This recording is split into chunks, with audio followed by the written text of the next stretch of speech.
Hi, everybody. I'm glad to see you, and I will be happy to talk to you today and to give you some updates and to share some news as usual, and to discuss what we decided to discuss and to read your messages. So, hi, everybody. Once again, my live stream, my weekly live stream is back. Today is Thursday, but starting next week, it will be every Wednesday.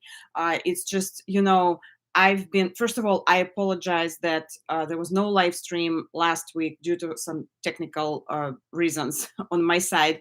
And also, I've been still in that half holiday mode, although I didn't take any days off. I've been working all this time.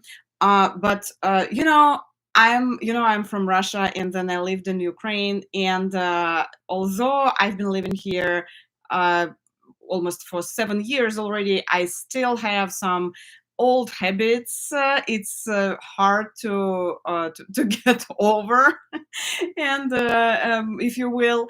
So in Russia, life is structured that way that in January people basically have like 10 days of vacations from January 1st till January 10th, basically. And everybody is in that holiday like lazy mode, and they're visiting their relatives, they're celebrating, and also that Russian Orthodox Christmas they still celebrate.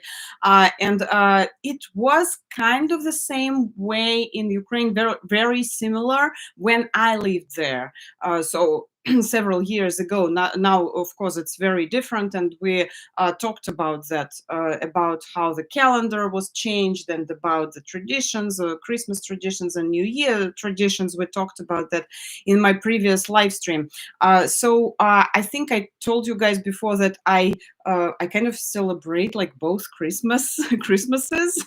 So I celebrate Christmas with the whole world, of course, and it's my main Christmas, if I can use that kind of expression now. So I celebrated on December 25th, but January 7th is still some kind of, I don't know, like a memory or some kind of exotic thing.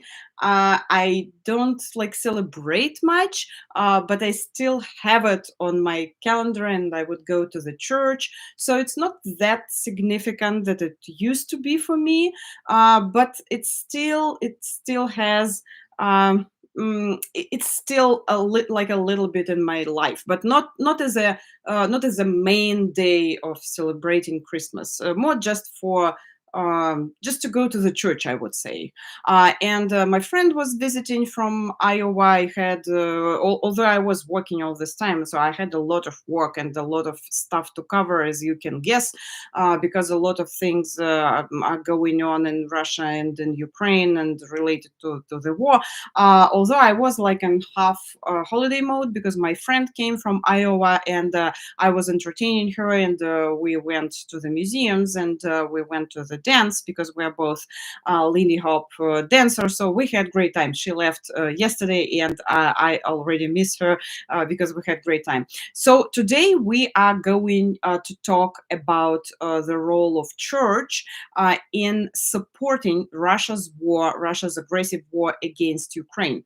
But before we go to that topic, and first of all, why I picked it? I picked it because something happened related to the church, and I will tell you that. So I recorded a small video yesterday about that priest who was banned from service, and actually that made me pick that topic, and I will explain in detail a little bit later. So we will talk about the situation in general, not only about his particular story. But first of all, let me give you some updates related to one of my last live streams about, as you might remember, almost naked party. You remember that story from Moscow? So it has some updates, and coincidentally, those updates are related to the church. You won't believe me, but this is true. So let me give you the information about what happened. Mikhail Danilov, the owner of Mutabor nightclub in Moscow, so that almost naked party, it was in that nightclub called Mutabor, where TV presenter, the popular blogger Nastya Ivleeva's almost naked party took place. So this owner of the club, he gave um, he gifted fragments of relics of Saint Nicholas the Wonder Worker to a Moscow church. So after what happened, uh, you remember that some people who were wearing only a sock were arrested. Some people like got into serious trouble, and it was like a big story about it. And after that, the owner of the club decided that he should like make a gift to get rid of the problems, to get out of this situation he got into. And he decided to give something to the church to show that like he's a good Russian, he's a good citizen, he's a good I don't know, believe. I don't even know if he religious or not, but he gave as he said, reportedly, fragments of relics of Saint Nicholas. Fragments of relics of Saint Nicholas. Yes. So he got those relics somehow and he gave it to a Moscow church. So according to that guy, Danilov, he bought the relic fragments from the Vatican in November. In November. So before he said he claimed that he got it in November. And he was just waiting until January to give them to the church for Orthodox Christmas. Can you believe that? We have several clubs, including Mutabor, which has become famous due to recent events, he said. But we say that we are against obscurantism, devilry. We support the church, Danilov said in a video posted by the Telegram channel Mesh. You remember all those people who took part in that almost naked party, they posted the videos with apologies. And so he posted a video about those relics, fragments from Vatican.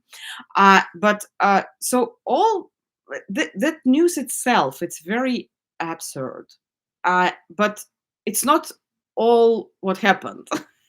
After that, the journalists of Radio Liberty found out that at least the certificate of authenticity of these relics is fake. Well, it was predictable, so we could have guessed that it was fake. The whole story is just unbelievable. So the guy states that he got relic fragments of Saint Nicholas in November. He was patiently waiting until January to give it to the church for Christmas. But then, almost naked. But at the same time, he knew about almost naked party in his club. So of course, it's just a coincidence, as you can guess. It's I don't know even how to comment on it. But what we what can be our like takeaway, if you will, from that news, that the church is playing a significant role now in for the society, for the Putin's regime, as a supporter, as a big supporter of the Putin's regime, not only of the war against Ukraine, but of the Putin's regime in general, because otherwise they wouldn't even think about it, like to give something significant to the church. So that's what that story, I think, shows us. And then after that, let's go to actually to the main topic and to the main event that happened last week, and this week it continues. But first of all, let me look at the chat, what you are writing to me. Hey guys, thank you for your upcoming stream. Okay. please say a few words about this church, the priest, and Russian bazaars. Our one of our viewers, Marina, is asking me to say a few words about one of the Russian churches, Russian Orthodox churches in Washington D.C. There are two Russian Orthodox churches. Maybe I will get to it at the end of my stream, and I will say a couple of words. Love the channel and like and share. Thank you so much. I always learn. Ukraine definitely has its own identity and a very different history. Again, some emojis with socks. So yes, this is a story. It's hard to forget it. Forget it. Uh, so just discovered Savage Sage's channel, good concise explanations of how Ukrainian history was appropriated by Russia. Cheryl says, thank you, Cheryl. Good evening from Dorset, England. Thank you, Mark. I guess it's quite late in England and might be late. Thanks for watching me. So let's go to that main topic I wanted to discuss you and to tell you what actually happened in Russia this week. So those a priest, Russian priest, a very famous one, Alexei Uminsky, was removed from his position as rector of the Moscow Church of the Life Giving Trinity in Hokhlitz, Moscow, one of the Moscow districts, and banned from service. And independent Russian media reports that Uminsky was removed from his position as rector due to remarks he made during an interview with the former editor-in-chief of Echo Moskvy, Echo of Moscow, Alexei Venediktov. It's a radio station I used to work. It was the main news and talk radio station in Russia, but it was closed after the war started in Russia. But here I want to apologize to my subscribers, to my viewers, because I recorded a small video about Alexei Uminsky, that priest who was banned from service, but somehow I made a mistake and I mixed him up with another priest who replaced the word peace, the word victory with the word peace, and then he was banned from service. That's not what happened to Alexei Uminsky, but it's also about the words peace and victory. It's all it's related to those words, but I just mixed up two stories. So I was talking about him, that was summoned to the court, and it was true today, but he didn't go. He never appeared in the court, in the church court.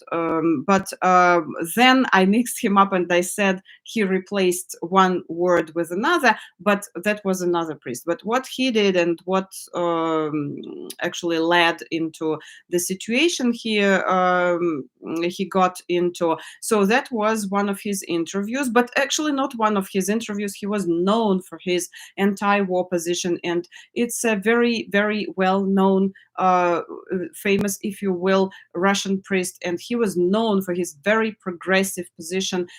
He was always, and I remember him. I know him in person, and I interviewed him. And it was not my parish. I'm an Orthodox Christian, but I went to another church with also a very progressive priest and intelligent. But I knew Father Alexei in person, and I interviewed him a couple of times, and I went to that church a couple of times. So I knew the parish, and I knew him, and everybody knew him. And he was known for a long time ago. It was when I lived in Moscow more than 10 years ago, and he was already known by his for his very progressive, very liberal, and if you will, anti-Putin position. But that time it was not that dangerous as now, and now we have that situation we have. So he gave one of the interviews that was posted on the YouTube channel Живой Гвоздь in November of 2023, and he said that in that interview, he said that it's better to go to the church. For people, it's better to go to the church where they pray for peace then where they pray for victory. So as I said, it was again all about like words, peace and victory. And as I said in my short video, even word peace is dangerous now in Russia. They not only ban the word war, they say special operation, but they don't like the word peace. I even wrote a big article about it, how they use the word peace. So, like Russian politicians, Putin and people who surround him, who is surrounded by, they can use that word in their own meaning. So they put their own meaning into this word. In their understanding, peace means peace on their conditions. Like we take what we want from Ukraine, the territories, and after that it will be peace. So that's why they demand peace, so-called peaceful negotiations, because they are talking about the peace on their conditions. But when people who understand that war is bad, that you shouldn't steal someone's territories, that you shouldn't attack another country and civilians and stuff like that, when those people, anti-war people, they say something about peace, and they say like, we need peace, Ukraine need peace, they don't like that meaning of peace, because it's not about peace on their conditions. And I wrote a whole piece about the meaning of that word and how it was changed in the Russian propagandist context, if you will, because in Russia they create like their own language. So that was about that priest who was banned from service, and the reason was not only that statement he made on Живой Гвоздь YouTube channel. But of course, it was maybe the last straw, because they knew about his position, and they knew that he is very popular, that people love him, and that he has built that parish, and he was building it for many years, many years. And they are not only afraid of the priest, of the entire war priest, but they are also afraid of his parishioners, because they don't want people like that. They don't want people who go to that kind of church and listen to that kind of priest. So by banning him from service, they are like isolating not only the priest from people, but people from the priest and from the church as well. And the thing is that, first of all that happened 2 days before Russian Orthodox Christmas.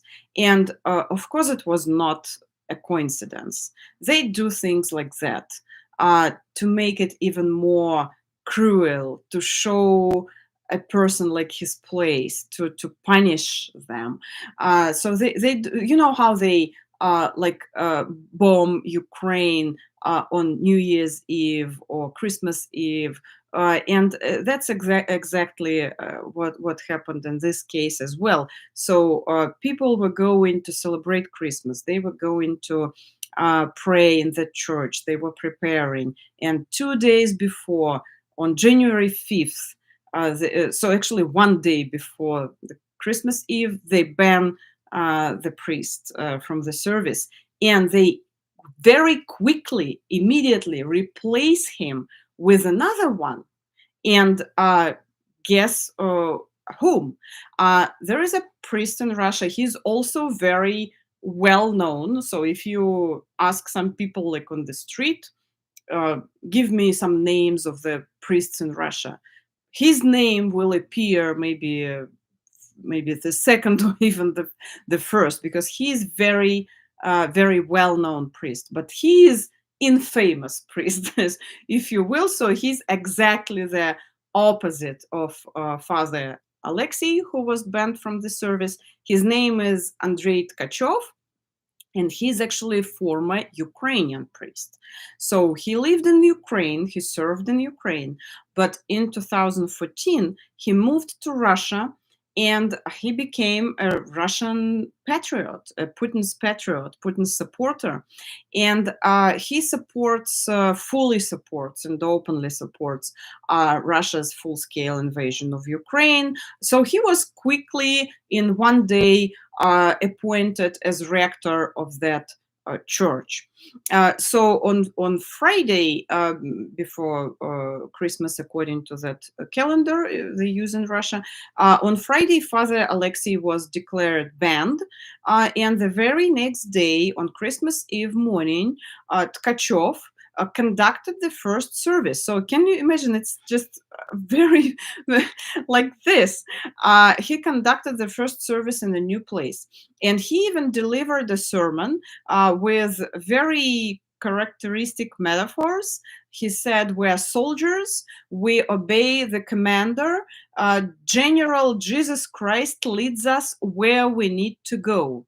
Probably by Jesus Christ, he means Putin, or I don't know. So his main idea was like, we're soldiers. You know that military, we see even in that small text, we see the metaphor, the militarization of the church, how he uses military metaphors in the sermon, saying we're all soldiers, soldiers of the God, and we need to do what he tells us. But obviously, we see that parallel between the God in his eyes and the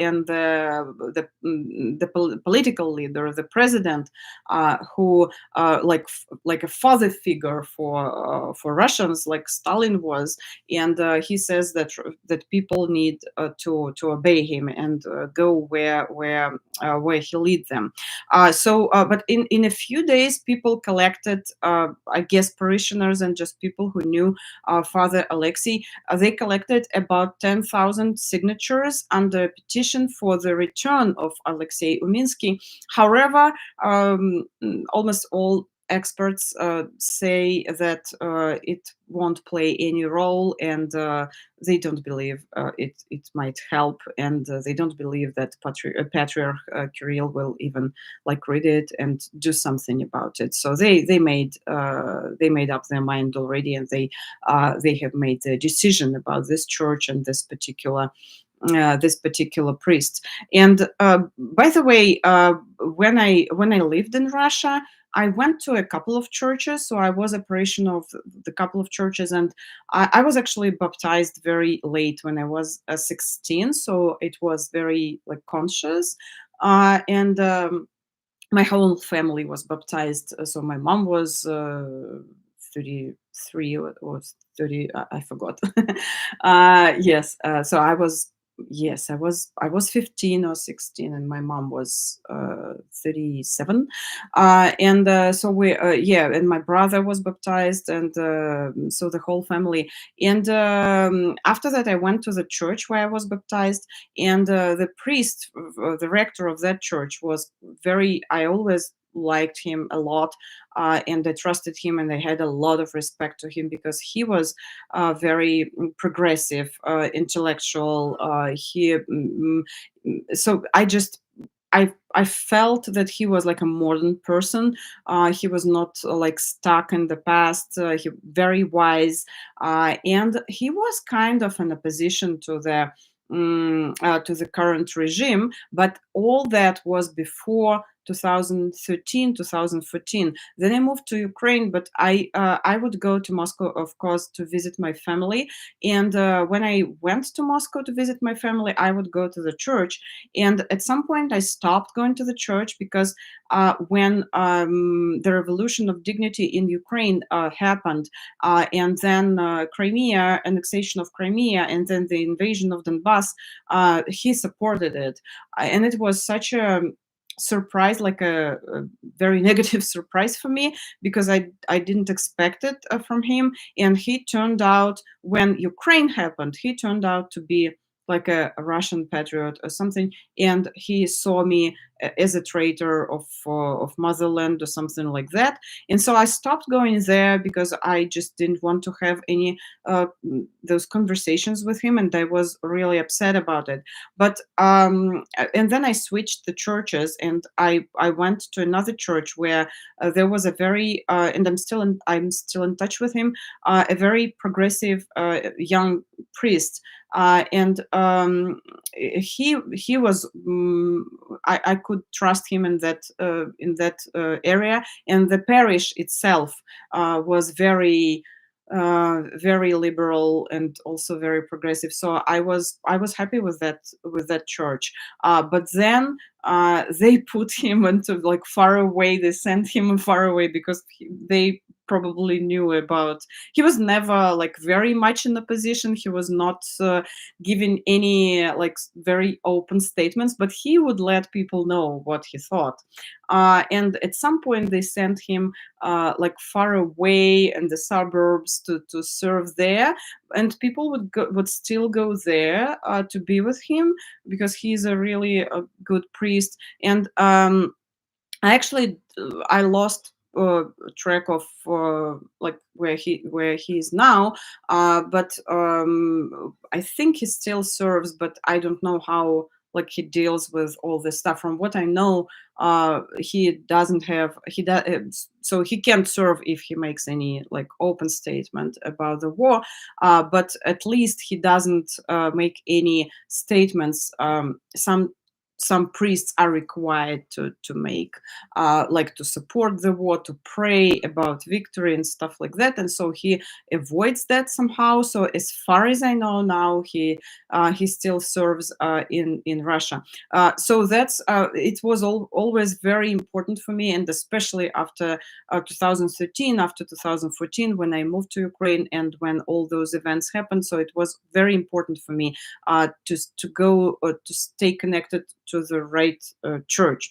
And of course, I went to the church in Ukraine, and I also went like to two churches, and they both used to belong to Moscow Patriarchy, but one church was. I would say like more pro-Russian, and another church was more pro-Ukrainian. And that other church, and I finally switched to the second one. And when Ukrainian church got independency, so they that second church, they were the first ones who joined from the Moscow Patriarchy churches. They joined that Ukrainian church, and so yes, that's what the situation. Churches always in Russia. I'm talking now like from the point of view of the parishioner, just from the point of view of a like regular, or ordinary person. You could always feel, although church is supposed to be like neutral, you could always feel where the wind blows and how different priests, they somehow expressed their like opinions and their vision of the situation, and it was always be like that. It's always been like that in Russia, especially like in the last maybe 15 years or so. And so let's go back to Father Alexei, and that's another priest who he was replaced with. I want to quote a religious scholar and my good friend Sergei Chepnin, who lives here. He left Russia after the war started, and he lives now here in the United States. So I want to quote him. He wrote a lot of articles and he gave a lot of interviews after Father Alexei was banned from the service. So this is one of his comments. It's not at all difficult to imagine what Father Alexei doesn't like. Um, we are talking about his anti-war position, which was expressed publicly but rather carefully. He used an elegant and reasonable formula. it's better to go to those churches, that's what I said, where they pray for peace than to those where they pray for victory. And this caused incredible irritation, Sergei Chupnin says, among Orthodox patriots.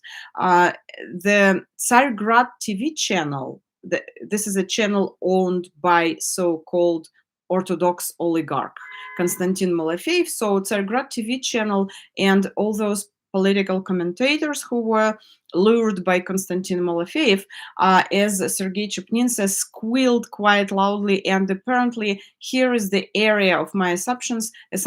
Patriarch Kirill was afraid of these patriots and decided to take quick revenge on Father Alexei. End of quote. And a couple of more words about the church he served in, and about Father Alexei himself. So it's a beautiful small church of the 17th century in the style of Moscow Baroque, and it was an obvious landmark of Moscow. And people would say, like, we came from far away just for a short time, for a couple of days, but we certainly wanted to come to the church, to Father Alexei. And people say that there are many things that attract people to Father Alexei, but above all, it's worth mentioning that he can be, to a parishioner, he was not only a priest, he could become a friend. So many priests carry their ministry with seriousness, and it's hard to get to become friends with them. But Father Alexei did it surprisingly easily, as people say, and casually, but he always remained a priest, very delicately keeping his distance. So he was a priest, and he could be a priest and was able to be a priest and a friend.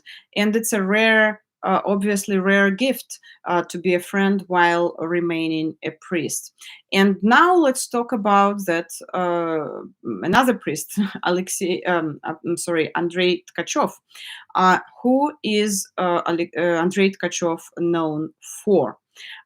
So as I said before, he is a former Ukrainian priest. He moved to Russia in 2014 and made a career here. He served in the church of at the Saint Basil the Great Gymnasium of Orthodox oligarch Konstantin Malafeev. I named him already, and also became a star of his Tsargrad TV channel. And Andrei Tkachov, known known for his speeches. I don't even know how to name those speeches. He uses very specific language, and like those speeches were full of hatred and misogyny. They were sexist and racist and all those whole package. You know, like how Putin speaks. Andrei Tkachov speaks that way, but much worse language-wise, to make Putin look better on his background, you know. So here is one of the quotes: "Women are insolent, nasty, and if she doesn't get hit in the forehead at least once in her life, she won't understand anything." That was one of his quotes. So he's a TV star, a millionaire blogger who is flattered by Patriarch Kirill. He's famous, and as I said, if you ask people to name a famous priest, they will probably name Tkachov after Patriarch. In other words, he became some kind of a face of Russian Orthodoxy. He called immigrants a disgrace to the Russian nation. He was talking about those who left Russia, those who left Russia. So I'm a disgrace of Russian nation in his eyes. So people who decided to leave Russia, he said like bad words about them. And in 2000, so he was always like that, not only when the war started. In 2013, when he still was in Kiev, he gave a sermon in Kiev in which he cursed the Euromaidan participants, saying that he refused to pray for them, but asked God to send them diseases. So that's what kind of a priest can say that? But he said it, and it was in 2013, and then he moved to Russia.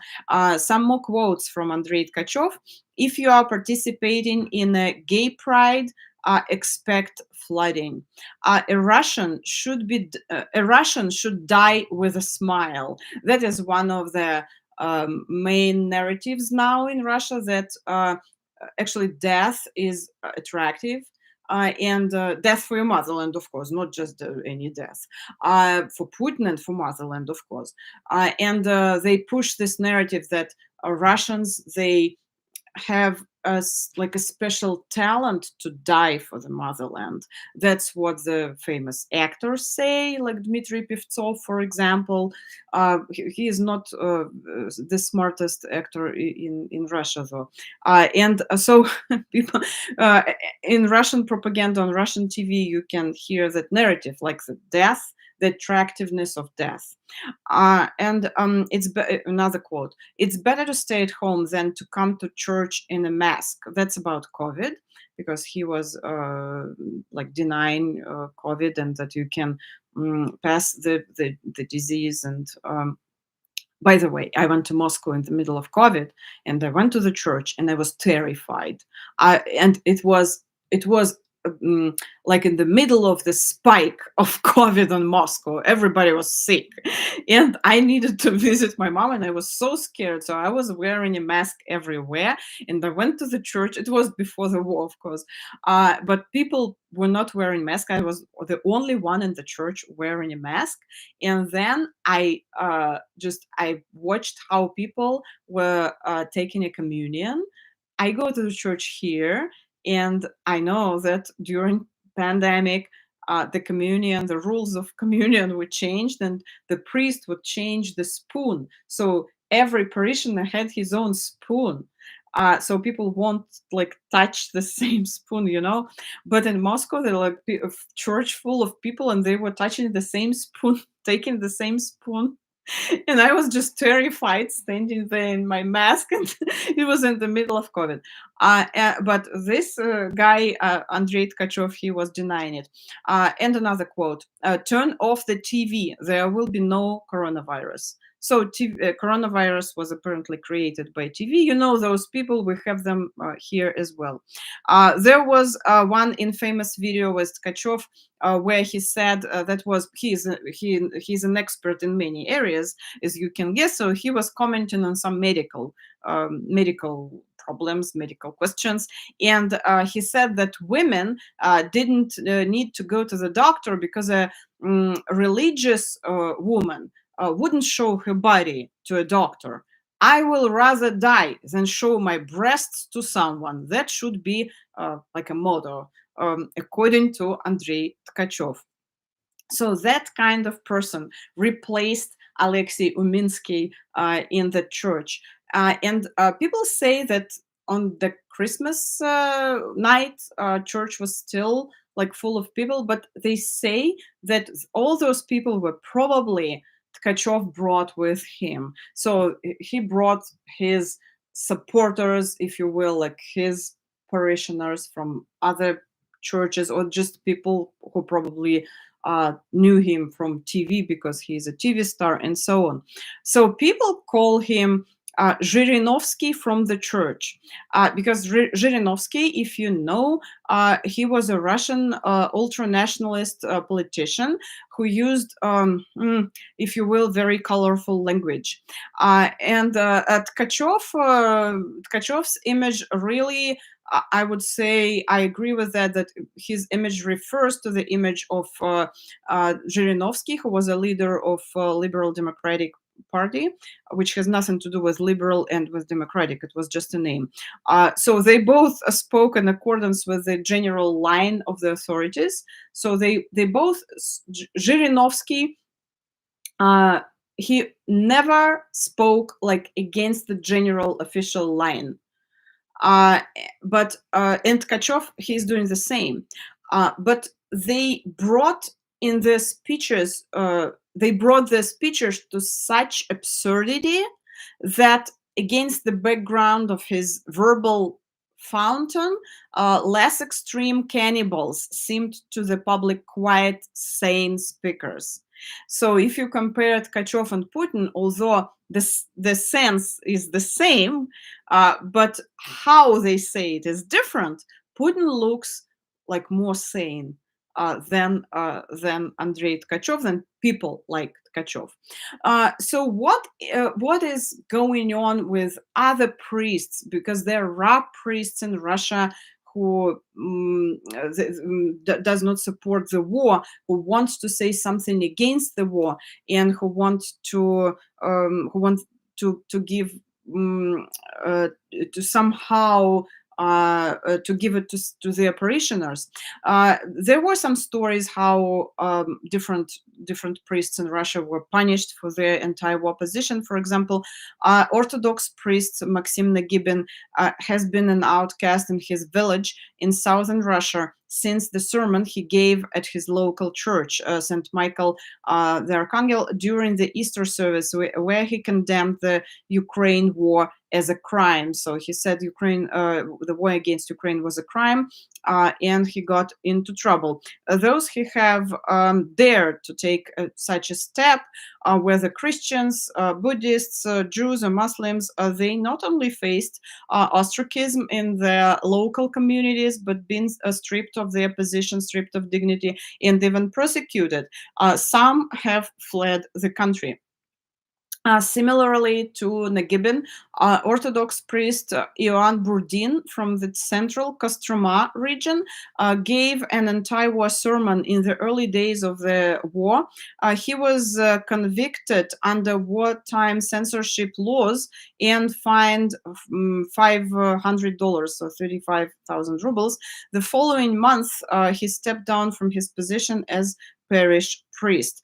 Both Nagibin and Burdin were part of a group of Orthodox clerics who signed an open letter in March of 2022, calling on everyone on whom the cessation of the war in Ukraine depends to implement an immediate ceasefire. So there was a group of Orthodox priests who signed that anti-war letter, almost 300 priests, by the way, and those priests I named, they were among them, and almost every priest. So Patriarch Kirill, he sent, when the war started, he sent a special prayer to the churches, to a prayer for Holy Russia, and in that prayer they had the word victory, like let's pray for the victory. I don't remember the exact words, but the thing was that one of the priests replaced the word victory with the word peace, and he also was banned from service. So everybody gets into trouble when they try to say something against the war. Interesting, TV created COVID-19 sounds very familiar. Yes, that's why I said we have people like that as well. He sounds like casting spells and placing curses. Andrei Tkachov, yes. Mhm. Let me. I guess it depends how you use the word war. Uh, of course, Putin uses the word war. He can use, but he can use it when he speaks about war against NATO, because he says NATO started that war. We didn't start. NATO, with the Western world, with the help of uh, poor Ukrainian people. So sometimes they are poor Ukrainian people. Sometimes they are very dangerous nationalists, and they can't make up their mind. The propagandists. So NATO, with the help of Ukrainian people, started that war, and he can use the word war in that context. But other people, when they say like Russia started the aggressive war against Ukraine, that is the meaning of the word war that cannot be used in Russia. So they take the word and they put their own meaning in it. That's why I say that they create their own language. It was not to that extent before the war. It was there was a lot of propaganda and pressure on media, and yes, they had that language, special language, but now it's like the whole new language. It's a new level. Let me look at other messages just discovered. And that's I just read. So about the churches here in DC, because our one of the viewers of our channel, of my channel, asked me to comment on that. So when I came to DC, when I moved from Ukraine to DC, first of all, the priest of the rector of the church I went to in Ukraine, Father Andrei, and we were friends with him. He was my priest and my friend, as Father Alexei, how I described him, you remember. So he, when I was moving, he introduced me on Facebook to the rector, to the priest of the one of the churches in Washington D.C.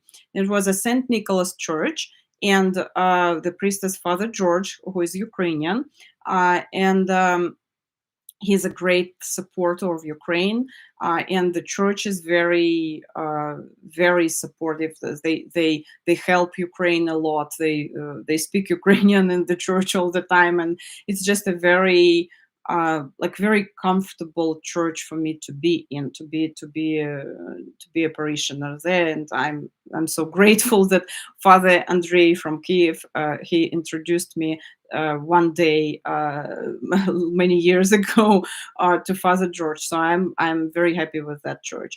And what is very important, this is a Russian Orthodox Church, but at the same time, it has nothing to do with the official Russian Church institutionally. So there are no like official ties because it's called American Orthodox Church. It's a different structure, and in 70s the church got independency, like if you will, right? So it's independent from the Russian official church, from Patriarch Kirill, and they never name Patriarch Kirill during their prayers, liturgy. I've never heard it. Believe me, some people say if it's a Russian Orthodox church, they might pray about Patriarch Kirill. No. I've been in this church for 7 years already, almost 7 years. It will be in July, and I've never heard name of Patriarch Kirill there. If I heard, I would run away from that church because I don't want to have anything with Patriarch Kirill. And there is another church in Washington D.C., which is the part of Russian like official Orthodox Church. So they do have ties with the Russian official church and with patriarchy. And I went there only once when I just moved, and I had a recommendation from my priest to go to St. Nicholas Cathedral, where that I just told you about. But some people told me about the other church, and I just decided, since I just moved, I wanted to like check it out, and I went there. And I don't want. I have a lot of friends who went to the church, and even Vladimir Karamurza, who now is in the Russian prison, Russian opposition, one of the Russian opposition politicians, who is now in the prison. He used to go to that church. He was a parishioner of that second church. So I don't want to. I want to avoid like judging people or anything, or saying anything bad about parish in general. But I just want to, since I have this question, I want to say that this church has official ties with the Russian Orthodox Church institutionally. And the priest of that church, the rector of that church, Father Victor, he is known for his pro-Russian statements. He makes openly on his Facebook page, and he attends different events for example, in the Russian cultural center or in the embassy. So in the in the institutions that are officially connected to Russia, to Russian institutions, to Russian like regime, if you will. And again, he's not hiding anything. He is saying openly, and from what I read on his Facebook page and from his comments, he's uh, it's the same like narrative that Russian official. So he goes along with that Russian narrative about NATO, that NATO and Biden administration puts fuel into this war because we send, the United States, we are sending support to Ukraine, military aid to Ukraine, and that's how we put fuel into this war to make it worse instead of trying to stop it. That's his narrative. Again, it was said openly, and that's why, for me, that church is that church is from different world. I want to stay in my world where I go in St. Nicholas Church. So that is the situation. If you live here in this area and you want that observation about the Russian Orthodox churches in DC, here is my observation. There are two churches. One is the part of the Russian official Orthodox Church. One is not a part of official Russian Orthodox Church. It's an independent church, American Orthodox Church, and they are very anti-war. They don't pray for Patriarch Kirill, and they have nothing to do with the Russian regime. And I know a lot of Ukrainians who go to that church, and it's important for me to be a parishioner, to be a part of the church that I have like common values and common views with. And that's why, again, I'm very very happy with that church I go to. And not only Father George is the person I go to when I go to the church. Again, the parishioners and other priests, and the other priest is from Belarus, and he, if you like read his Facebook page, also you figure out about his views about the situation in Belarus, and about Alexander Lukashenko, and about the situation in Russia, and about the war in Ukraine. So as I said, I want to, in the church, I want to find some peace in that global, meaning. I don't want to go to the church that contradicts with my beliefs and my views of the situation. Okay, so what kind of conclusion can we make? What is going on with the church in Russia, and what will happen, maybe. I want to give you another quote of Sergei Chepnin, a religious scholar. I quoted him before. So according to him, it's not the first round of repression against parish clergy. The official church, which has become no less authoritarian than the current Russian state, does not need such priests as Alexei Uminsky. And the parishioners who are drawn to such priests are not needed either. It seems that Patriarch Kirill's hatred for everything that grew was formed and was given life at that time, which we call church revival.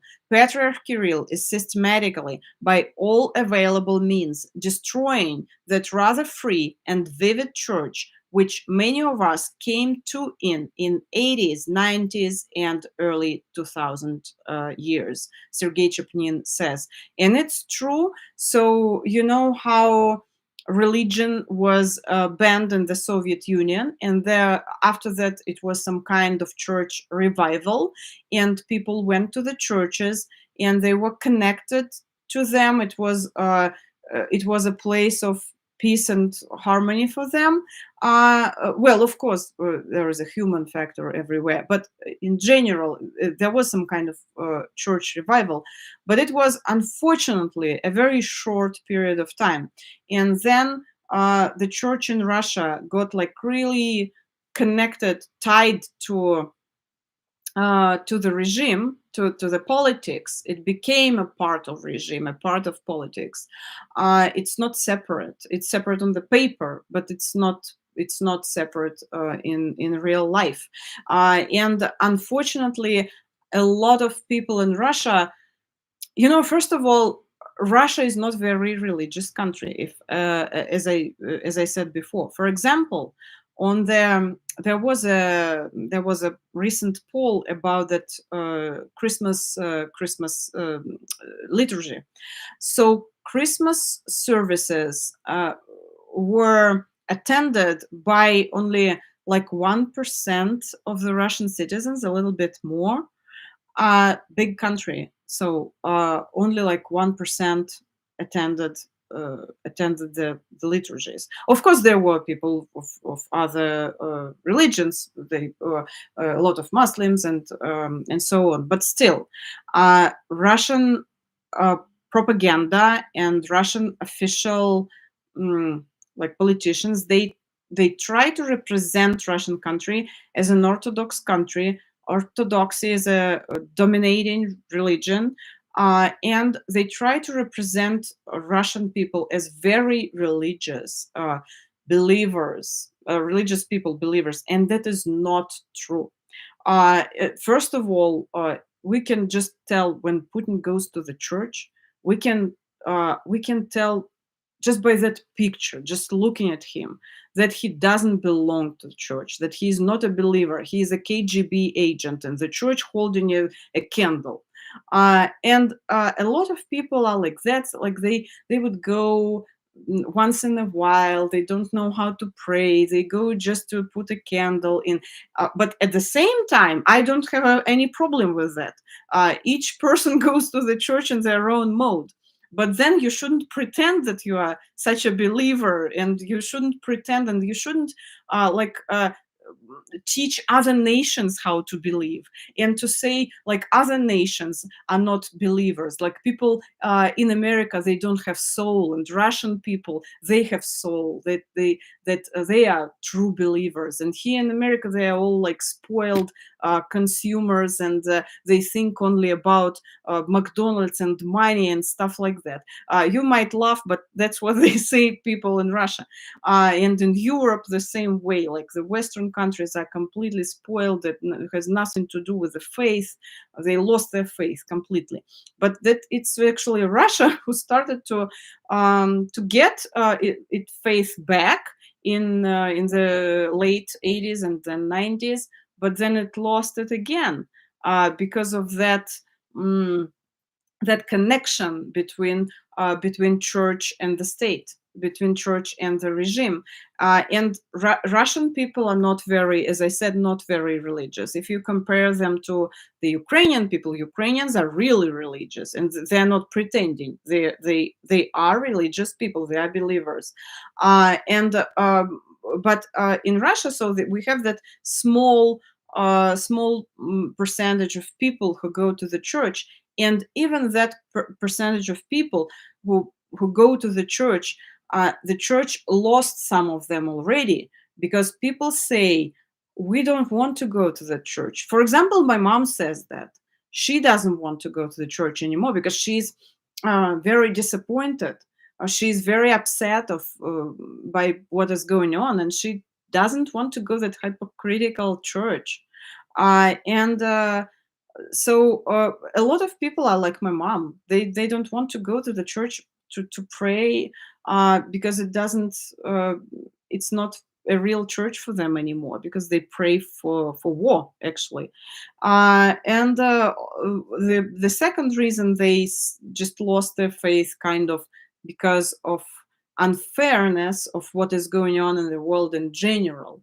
Like they see that the war is ongoing for 2 years already, and now we have another war in Israel, and like there is no end, and bad people are winning, and so on. So people are disappointed, and even that small percentage of people that went to the church in Russia, even the part of those people, they're going, they stop going to the church now.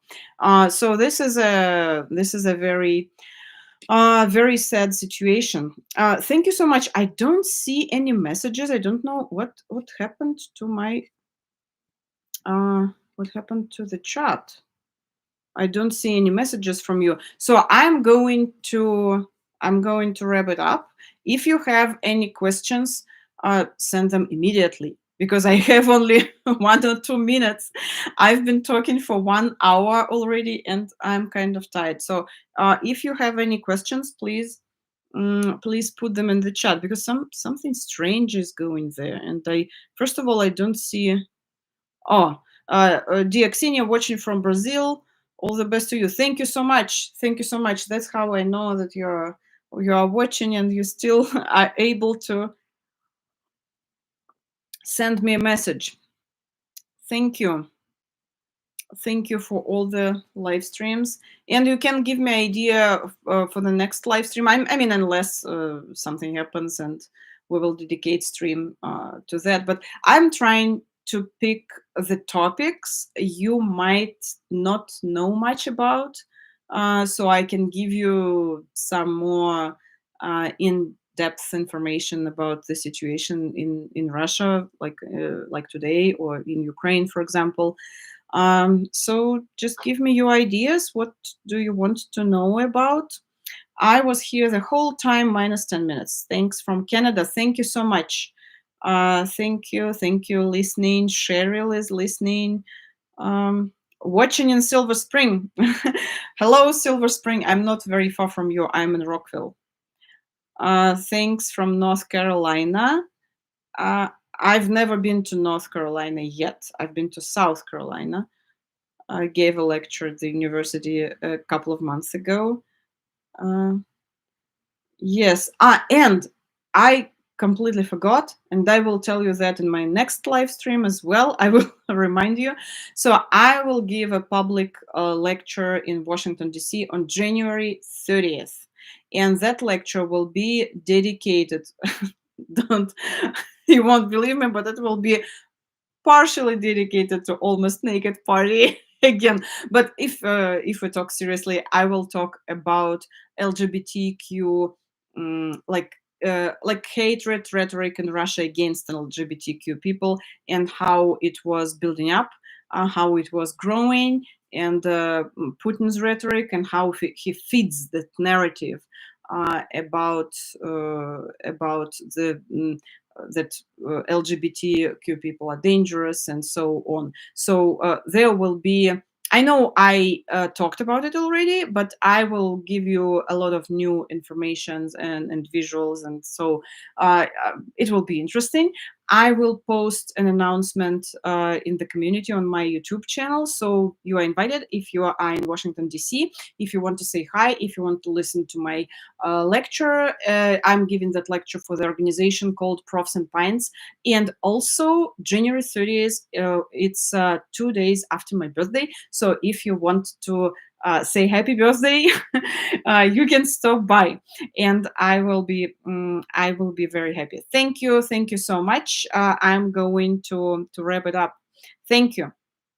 So see you next week, and please don't hesitate to send me some ideas to post the comments under this video. Bye. Thank you.